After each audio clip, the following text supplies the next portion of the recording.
These two guys used to publicly hate each other, but then they turned that rivalry into one of the fastest growing drink brands in the world. Now, Prime didn't grow like a normal company. It exploded. We want Prime! We want Prime! We're talking sellouts across different countries, kids collecting bottles like trophies, and even massive stadium partnerships with the UFC, Arsenal, Barcelona, and a product that became so big, it even sparked government attention. So how did Logan Paul and KSI actually pull this off? Well, in this video, I'm breaking down the 7 genius moves behind Prime's explosive brand, from the fake enemy arc to weaponizing their own content as distribution, to the exact strategy that turned their hype into a global phenomenon. And trust me, all of this wasn't luck. Here's what most people get wrong about Prime. They think Logan and KSI just slapped their names on a drink and it blew up because they're famous.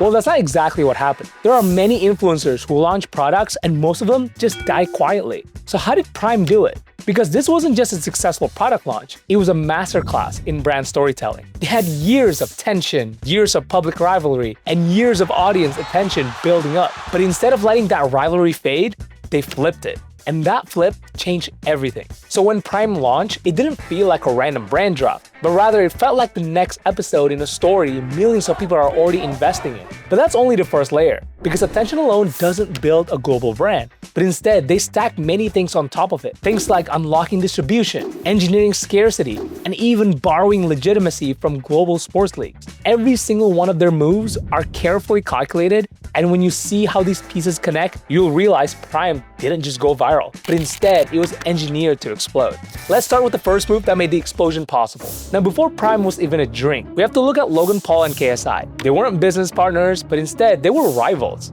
Public rivals. They publicly roast each other, trash talk one another, and the two even did a massive boxing event that were watched by millions of people. But here's the important part. That rivalry wasn't just for entertainment. Each of those trash talking was building tension and tribalism. Their audience are investing in them emotionally and taking sides. But Logan Paul and KSI knows that the rivalry and enemy storyline will eventually get boring, unless you flip the script.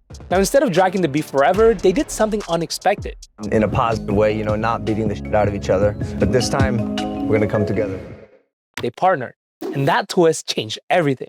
Because now it wasn't Logan versus KSI, it was Logan and KSI. Therefore, when Prime launched, it didn't start from zero, but instead, it started with millions of people that are already taking sides. And they get it right, they didn't build the drink first, they built that attention first. But attention alone doesn't guarantee sales, so the next move is where it gets interesting. At this point, we know that attention is powerful, but attention can disappear pretty fast. So the real question is, how do you turn that hype into consistent awareness? And this is where Prime gets genius, because Logan Paul and KSI doesn't just have fans. They own the entire distribution channels. They have YouTube, Instagram, TikTok, podcast, sideman content. They were able to leverage every single platform to their advantage. But here's the difference. It doesn't feel like they're constantly pitching their product, but instead they were able to integrate it as a part of their content. And as a result, Prime is just there. It's on the table of the podcast, it's in their hands, it's in the background, it's in a vlog, and it's even in the short clips posted on social media. And because of this, they didn't need Super Bowl ads, because every single video upload is an ad. So therefore, they didn't launch just once, but they launch every single week. Every viral clip on each platform is free reach for them. Every podcast episode is an opportunity for product placement. And every collab with other creators means new audience ecosystem joining them. Most brands starting up have to buy this level of attention, but for Logan and KSI, they already owned it. And Logan and KSI are wizards when it comes to brand integration. Every video, every placement is carefully thought out so that the audience always sees the brand without it being salesy. And when you combine this built-in distribution with a storyline that people are already emotionally invested in, you don't just do a slow rollout, your brand launches. But even that isn't enough, because distribution only creates visibility. It doesn't automatically create demand. So what did they do next? They made it scarce. This is where Prime stopped being just a sports drink, but instead it started becoming a novelty. Because while they have the distribution that created the visibility, this visibility alone doesn't create the obsession that their fans have. But scarcity does. And look at luxury brands like Rolex, Hermes, or Supreme. So when Prime first launched in the UK, KSI and Logan Paul carefully engineered that scarcity. They carefully made the stores sell out instantly. They have lines wrapped around the blocks, and kids weren't just buying bottles. They were collecting these bottles and even reselling them and showing them off on social media. And this changed everything for them, because now you're not just selling a hydration drink, but instead you're selling access. And access is an emotional trigger that we all have. All of us humans crave a higher status, and by making the product more exclusive, the status gets even higher. But here's the part where most people miss. This scarcity wasn't accidental, it was very much a controlled move. They did things like limited drops, staggering the market entries to build hype in new places. They did slow rollouts from country to country. They even created exclusive flavors that's only available for certain seasons. They didn't flood the shelves immediately with all of their flavors, and therefore they built that demand way faster than the supply can supply them. And when this demand outruns the supply, they were able to create status, and that status spreads on its own, quicker than most marketings can. Now here's a genius that most brands can steal today. You don't have to launch your products everywhere at once. You can launch in waves. Pick one city, one avatar, or even one community. Let it sell out and let people talk and ask, where can I get that? Because when people chase the product becomes so powerful. But scarcity alone can backfire if you're not careful. If people don't trust the brand, hype can turn into a lot of backlash and people not caring about the product at all. So what did Prime decide to do? They borrowed legitimacy from the biggest institutions in the world. And that's when it stopped being just another influencer drink and started looking like a global sports brand. Okay, now here's the problem with hype. Hype is usually loud, it's exciting, but it can also die pretty fast. Because at some point, people will start asking, is this actually legit? And this is where Prime made a power move. They didn't just stay inside YouTube, but they stepped into established institutions. They work with the UFC, Arsenal, Barcelona, Bayern Munich, and even the WWE. And that quickly changed their brand perception. It stops feeling like a YouTuber side project, and it started to feel like it's a global brand and much bigger than it is. But here's why this works psychologically. A lot of these established institutions has a legacy brand, and they have the power to transfer this trust. Now, when a massive sports league puts your logo next to theirs, they're basically lending you that credibility. And this credibility compresses time. So instead of taking you 10 years to earn trust of the brand, you now borrow that credibility in a single announcement or a long-term partnership. And for Prime, this legitimizes the brand. And here's what brands can do today. Now, you don't need to partner with the UFC, but if you are, let me know so I can help you out. But you do need that borrowed trust. You want to partner with an organization or other companies your audience already respects. It could be a niche conference, a respected creator, a local business or sports team, or even an industry publication. And if you're new, you want to attach yourself to something more established, because the credibility can scale much faster when it's shared. But even with this legitimacy isn't the final layer of Logan and KSI's empire. Because once you have the attention, the distribution, the scarcity, and the trust, there's one more thing you need to truly explode the brand: momentum. And Prime was able to turn every single move into a cultural moment. Let me explain. Now, momentum is very fragile. You can typically build it once, let it roll, and you can lose it right away. But this is where Prime separated itself from just normal beverage brands. Because most companies expand quietly. When they get a new retailer, new country, new flavor, they do things like soft launches, press releases, and then move on. That's it. But Prime did the exact opposite. They expand very loudly. When they entered new countries, it wasn't just Prime is now available, but it was a cultural event. Logan and KSI would gather massive crowds, do a bunch of appearances, get a ton of media coverage, and documenting everything so people can also experience the moments online. People were throwing bottles at them in Copenhagen, thousands of people showing up for their launch in Oslo, and entire cities' media outlets talking about them whenever they launched the products. And whether you love it or hate it, people are talking about it. And that's the point. Because they understood something most brands don't. While having distribution is sales, creating these cultural moments are the marketing.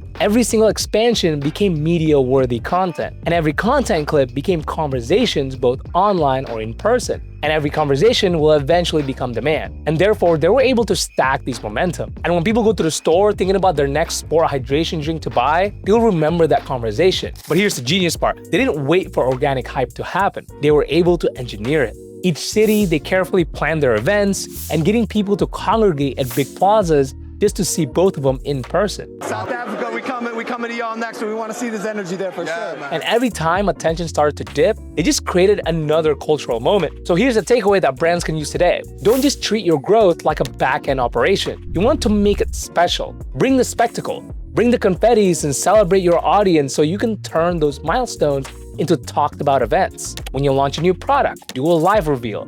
When you start a new partnership, document it and tie it back to the bigger story. Or when you open a new location, throw something big and host something around it. If people don't feel the expansion, they won't talk about it. And you want to be the brand that people talk about. Because when your growth becomes visible, that momentum will compound. But there's one other lever that made the scale even faster, and it has nothing to do with shelves, but it has a lot of things to do with ecosystems.